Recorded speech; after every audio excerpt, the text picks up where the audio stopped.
ठीक, अब हमने इनके साक्ष्य कहाँ से मिले हैं, प्लस इनके उपकरण क्या-क्या थे, इस बारे में तो हम देख चुके हैं। अब हम आगे देखने वाले हैं कि इन लोगों का जीवन यापन कैसा था। तो अब हम बात करेंगे पूरे पुरापाषाण काल की, क्योंकि केवल हम हथियारों के आधार पर हमने कुछ पुरापाषाण काल, मध्य और निम्न में इसको डिवाइड किया था। लेकिन अब हम पूरे जीवन यापन देखेंगे तो पूरे पुरापाषाण काल का। पुरापाषाण काल की अवधि कितनी सी, 6 लाख ईसा पूर्व से 10,000 ईसा पूर्व। तो का संबंध हिमयुग से है, लेकिन मतलब उस समय जो था हिमयुग था, सब जगह बर्फ थी और इसका प्रभाव निश्चित तौर पर मानव के जीवन यापन के तौर तरीकों पर देख सकते हैं। भोजन का मुख्य आधार शिकार एवं खाद्य संग्रह अर्थात मानव उपभोक्ता था, अर्थात मानव उपभोग करता था। मतलब इस समय का जो मानव था शिकार करता था और प्रकृति से जो भी था वो जैसा उसको मिला वैसे ही उसका उपभोग करता था। मतलब उत्पादक नहीं था, जो मिल गया वो खाना था। जैसे आज के समय का मानव है कि हम उत्पादन करते हैं, हम कृषि करते हैं और हम बाकी क्षेत्रों में भी आगे बढ़ने की कोशिश करते हैं, उत्पादकता हमारी बढ़ा रहे हैं। वैसे उस समय ऐसा कुछ नहीं था। नेक्स्ट है, शिकार में भी बड़े बड़े खुर वाले एवं घने बालों वाले जानवरों के शिकार किए जाते होंगे। ये जो लाइन है, इसका जो इतिहासकार और जो विद्वान है उन्होंने ये संबंध लगाया है कि जो हिमयुग था, तो हिमयुग में ऑब्वियसली बात है कि जो जानवर होंगे वो बड़े होंगे और उनके खुर और बाल बड़े होंगे ठंड से बचने के लिए। नेक्स्ट, खाद्य वस्तुएं हिमयुग के कारण लंबे समय तक खराब नहीं होती होंगी। इस काल में कृषि एवं पशुपालन के साक्ष्य नहीं मिले हैं।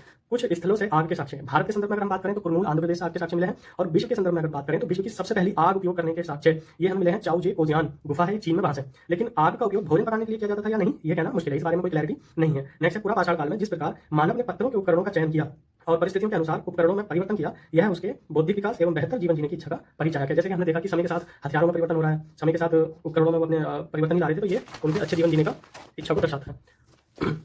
नेक्स्ट हम देखते हैं, पुरापाषाण काल की अंतिम अवस्था में कुछ चित्रकला के भी साक्ष्य मिलने लगते हैं, साथ ही प्राकृतिक गुफाओं के भी साक्ष्य मिलने लगते हैं। ठीक, सामाजिक संबंधों, धार्मिक विश्वास, अंतिम संस्कार इत्यादि के संदर्भ में किसी भी प्रकार का अनुमान लगाना मुश्किल है। अब हमने देखा कि पुरापाषाण काल में जो अवधि है ये 6 लाख ईसा पूर्व से 10,000 ईसा पूर्व, यहाँ से मानव जीवाश्म के अवशेष नहीं मिलते हैं, कोई भी मानव जीवाश्म का अवशेष हमें नहीं मिला है। लेकिन इसका एक अपवाद है और ये बहुत ज्यादा आता है। हथनोरा जो होशंगाबाद में है, नर्मदा नदी घाटी से मानव कपाल, और ये भारत का एकमात्र मानव जीवाश्म है, ये मिला है। और इसकी खोजाई अपने इसकी खोज एएसआई के जो प्रमुख थे उस टाइम पर अरुण सोना किया, इन्होंने 1982 में की थी।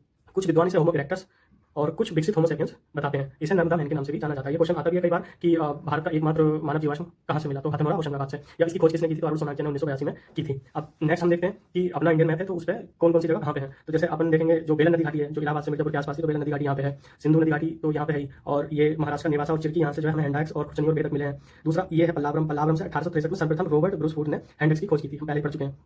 और नेक्स्ट आगे देखते हैं, इस काल में औजारों का प्रयोग करता होमो इरेक्टस था। ठीक है, और